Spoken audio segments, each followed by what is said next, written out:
Nah, kali ini bahasannya tuh seputar kehidupan pasangan suami istri. Pak Sutri. Yes. Dan sebenarnya ini jadi doa ayah juga, supaya ini tidak sekedar jawab pertanyaan, tapi juga segera terwujud untuk anaknya ayah. Maksudnya adik. Iya.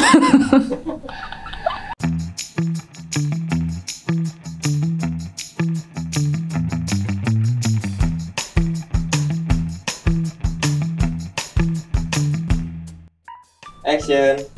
Assalamualaikum warahmatullahi wabarakatuh. Waalaikumsalam warahmatullahi wabarakatuh. Alhamdulillah kita kali ini akan kembali ngobrol-ngobrol di Femcast Family Podcast. Aku tanyain ya. Aku jawab ya, Nak. Yes. Kali ini yang akan kita bahas, yang akan kita obrolin adalah pertanyaan-pertanyaan seperti biasa yang udah dikirimin oleh teman-teman lewat IG Ayah di DM @ustadzwijayanto.official dan @nasrihatui. Nah, kali ini bahasannya tuh seputar kehidupan pasangan suami istri. Pak Sutri. Yes.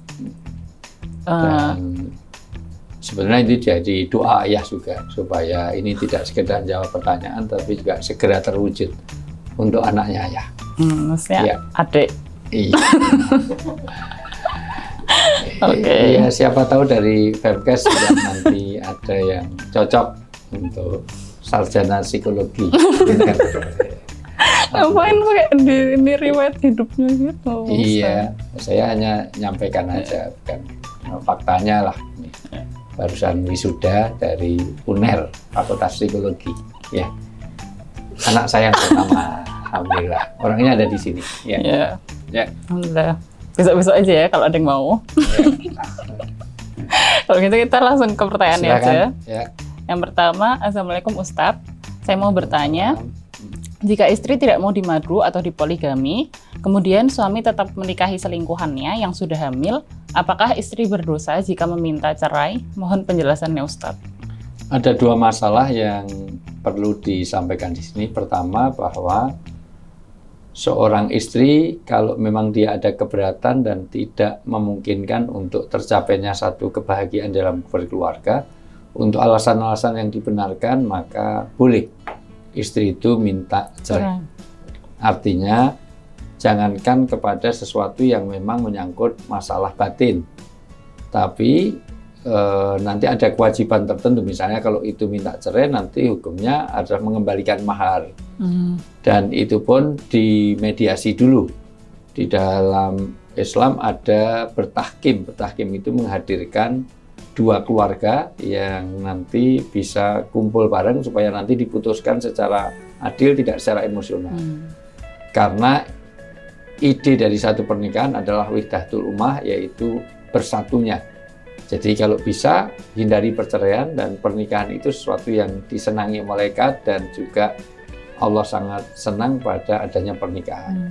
Yaitu sunnah jalan kenabian. Islam itu menghargai dan menghormati, mensunahkan pernikahan. Dan sejelek-jelek mayat adalah mayat pembujang. Bukan bujangan ya, pembujang. Nah, makanya segera nikah, walaupun jangan tergesa-gesa. Jadi dari sisi ini, sekali lagi, bagi istri memang ada keberatan untuk dimadu, boleh saja dia mengajukan. Bentar lagi sebelumnya udah diselingkuhi. Nah, kalau selingkuh nanti kita bahas tersendiri, tapi dari sisi ini, jangan di zaman Rasulullah ada seorang istri yang minta diceraikan dengan suaminya karena tidak tahan dengan wajah suami yang sangat tidak enak dipandang. Iya, tidak enak dipandang, karena tidak ada orang yang lebih jelek dari rombongan itu kecuali yang dijodohkan dengan itu. Wajahnya seperti kurma kering. Bagaimana kurma kering? Kurma biasa saja tidak halus, apalagi kurma kering. Nah, jadi wajahnya, hadisnya memang begitu. Maka Rasulullah memanggil seorang suami, daripada nanti seorang istri itu nanti, mohon maaf, merasakan ketidakbahagiaan di dalam rumah tangga, banyak dosa karena tidak dengan ikhlas melayani, maka minta diceraikan, dan Rasulullah mengabulkan. Silahkan memang itu. Dan termasuk untuk tidak bersedia dipoligami. Meskipun pengorbanan seorang istri yang mau untuk dipoligami dengan cara yang baik tentu, bukan dengan cara selingkuh dulu, bukan dengan cara itu, maka salah satunya itu adalah jalan pintu surga yang keempat. seorang istri yang merelakan, meridhokan untuk berbagi suami, ya tapi dengan semangat syariat. Jadi jangan semangat syahwat. Karena jangan sampai nikah lagi hanya cari yang lebih muda, lebih cantik, lebih bahenol, lebih seksi, nikahnya sembunyi-sembunyi tanpa diketahui istri, dan apalagi kalau semangatnya semangat perselingkuhan tadi. Dari mulai perselingkuhan itu sudah celaka. Yang kedua, kaitannya dengan perselingkuhan sendiri itu sesuatu yang memang tidak benar secara agama. Bahwa dia menikahi waktu hamil, seluruh ulama itu ada khilaf. Kalau dia jelas yang menghamili, maka boleh dijodohkan walaupun nanti harus diulang setelah kelahirkan. Tetapi sebagian ulama tetap tidak membolehkan pernikahan di saat hamil. Jadi itu tetap dilarang menikahi seorang wanita dalam kondisi hamil sampai dia melahirkan. Itu. Jadi setelah melahirkan silahkan dinikahi. Apalagi kalau jelas yang menghamili orang lain, itu jelas semua ulama sepakat tidak boleh, karena jangan mencampurkan sperma dalam satu rahim. Jangan salome, satu lubang rame-rame. Nah, makanya masa idah orang yang hamil harus sampai melahirkan. Jadi pernikahan itu boleh dilakukan setelah melahirkan. Itu mayoritas. Tetapi jelas langkah perselingkuhan itu sendiri sudah langkah yang salah. Dan menikah di saat hamil itulah hukum-hukum yang ada dari para ulama dalam menjelaskan. Wallahu a'lam bishawab. Oke. Jadi intinya kalau minta cerai, insya Allah tidak berdosa ya dalam kasus ini. Tidak berdosa kalau memang ada alasan yang dibenarkan, makanya misalnya tidak tercukupinya, misalnya kebutuhan lahir, kebutuhan batin, tidak nyaman, itu. Apalagi tidak berjalannya syariah agama di dalam poligami itu. Nah, jadi tetapi bertahkim dulu, pakai juru damai. Jadi pakai ada langkah-langkahnya dulu sebelum ke sana. Oke, selanjutnya masih tentang poligami. Ustadz, bagaimana kalau seorang istri memberikan syarat berupa materi kepada suami agar suami boleh mendapat izin untuk menikah lagi? Istri bersedia di poligami, tetapi ada syarat materi yang harus dipenuhi. Tidak apa-apa, boleh. Seorang istri itu mensyaratkan, karena apalagi pengasuhan anak. Seorang istri itu boleh meminta hak atas penyusuan anak, pengasuhan anak kepada suami. Maksudnya?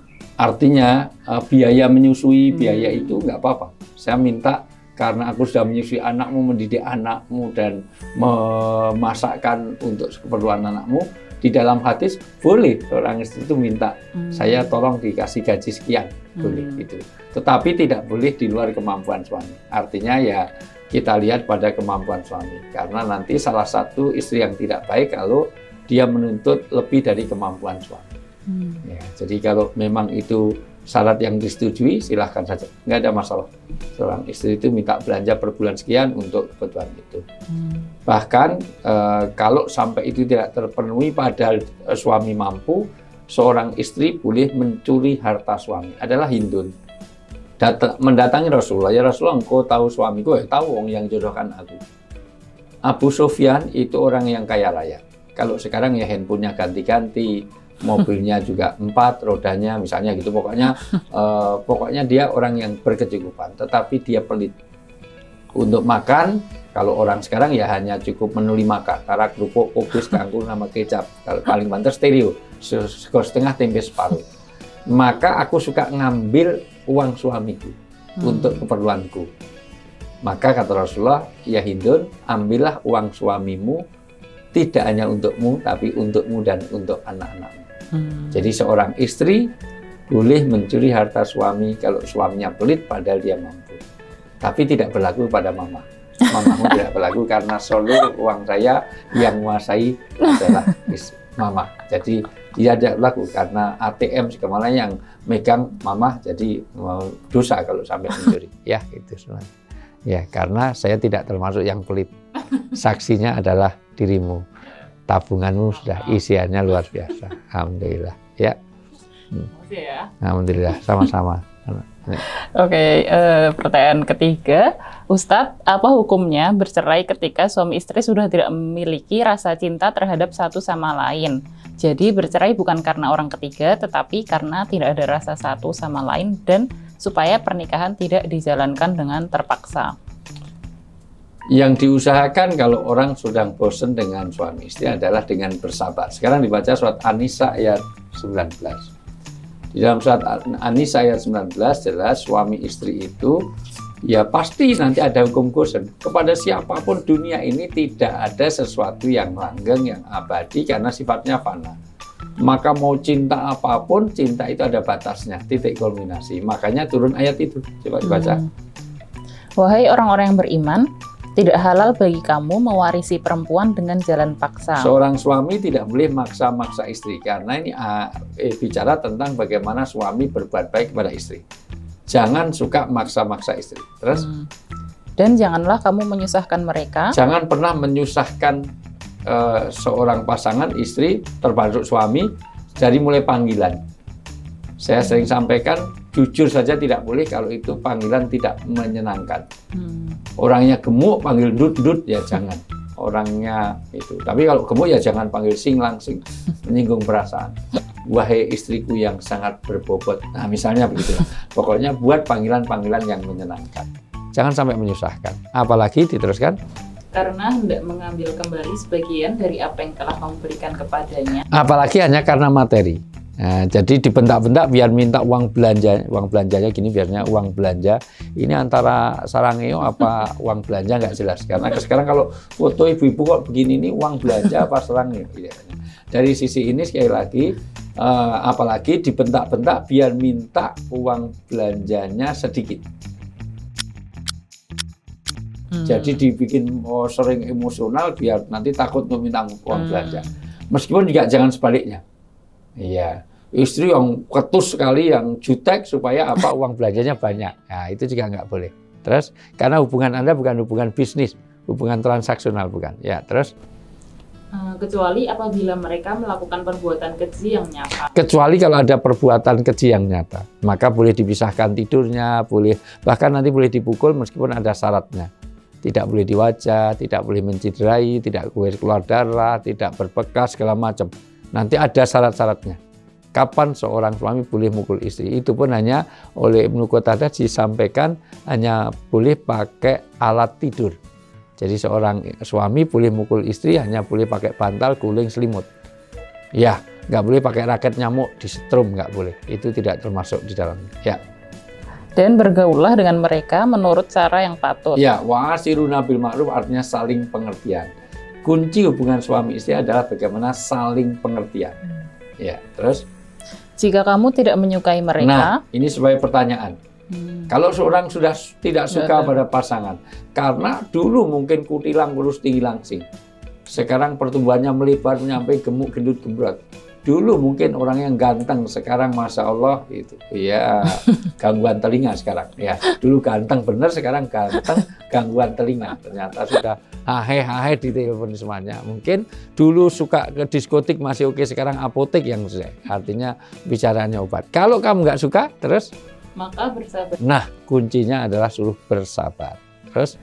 Karena boleh jadi kamu tidak menyukai sesuatu, padahal Allah menjadikan kebaikan yang banyak padanya.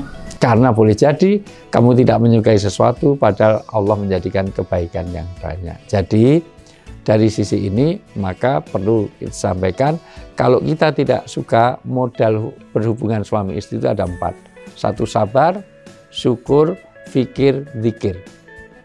Sabar karena harapan tidak selalu sama dengan kenyataan. Bersyukur tidak semua Anda punya pasangan. Artinya pasangannya ada tetapi belum ketemu. Ada orang yang sampai sekarang masih menjomblo, jombloan maupun jomblowati itu begitu banyak. Di ruangan ini aja ada. Nah, ya ada yang masih jomblo, belum laku-laku. Sementara punya pasangan nggak disyukuri. Maka bersyukur, maka diperlukan sabar, syukur, fikir, terus ilmu. Ilmu tentang kehidupan, ilmu tentang agama ini, dan zikir, teruslah berdoa. Jadi kalau Anda hanya karena bosan cerai, nanti di dalam pernikahan Anda bisa nikah 10 kali pun tidak akan terpuaskan. Karena memang di dunia ini tidak ada yang sempurna, nobody perfect in the world. Tidak ada yang sempurna. Jadi jangan hanya karena bosan, hanya karena itu.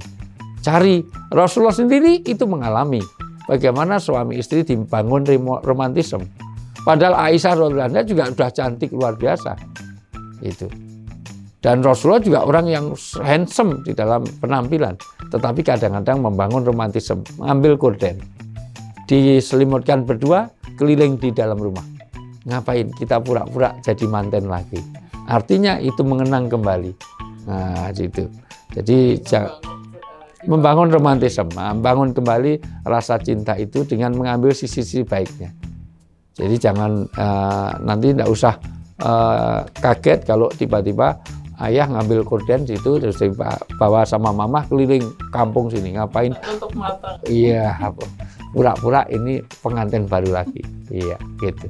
Nah, jadi dibangun kembali romantisme dari makan bareng, dari tidur bareng, pergi bareng, outing bersama. Mungkin kemana, ke situ. Jadi bangun itu semuanya dengan ibadah bareng. Orang suka bosan karena kurang kebersamaan. Kalau perlu biasakan sholat berjamaah bareng, baca Quran bareng. Itu sebagaimana yang kita lakukan. Nah, kan pembagian jus masih ini, nggak tahu sudah selesai belum mama. Nah, itu ya Mbak Iva sudah selesai belum? Belum ya. Jadi ada tradisi kami untuk bangun kebersamaan di rumah tangga.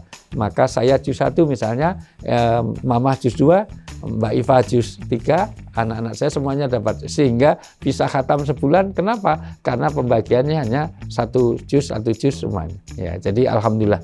Di keluarga-keluarga besar saya, keluarga besar istri, bahkan di WA grup saya biasakan untuk khataman Quran dengan pembagian. Nah, pembagian masing-masing 1 juz dalam seminggu, mosok seminggu 1 juz nggak bisa. Nah, insya Allah itu. Syukur sehari 1 juz. Sehari 1 juz, syukur itu. Tapi paling tidak sebulan bisa khatam dalam satu keluarga. Indah sekali kalau kita bangun. Tanpa harus memberatkan, tetapi kita tidak jauh dari Al-Quran. Itulah pentingnya interaksi dengan Al-Quran. Nah, bangun kembali kebersamaan, bangun kembali, bangkitkan kembali romantisme. Rasulullah dalam bangun romantisme misalnya minum aja gantian, 1 wadah untuk 1 gelas berdua. Bahkan mandi aja bareng. Rasulullah mandi bareng. Pernah suatu ketika Rasulullah berebut gayung. Sampai Aisyah radhiyallahu anha mengatakan sisakan untukku, artinya berebut gayung itu. Maka juga jangan heran kalau nanti mama sama ayah itu mandi bareng terus keludak ngapain? Berebut gayung. Karena itu sunnah Rasul. Sunnah Rasul, ya itu. Cuman susah. Orang tua sendiri. Iya, cuman susah karena mama sama ayah pakai shower, jadi bagaimana? Mau berebut gayung. Nanti mama sama ayah mau beli gayung untuk sunnah Rasul. Berebut gayung dan harus bikin bak mandi. Sayang yang bak mandi nggak ada, kita pakai shower semua. Ada di bawah. Oh ya, nanti pinjem kamar mandinya Mbak Ayah, Mbak Iva nanti untuk sama mama sama ayah. Ya. Oke, kalau gitu pertanyaan selanjutnya. Assalamualaikum Ustaz. Ya. Apakah bisa seorang perempuan yang belum cerai dari suaminya menikah siri dengan laki-laki lain? Bagaimana hukum pernikahan siri tersebut?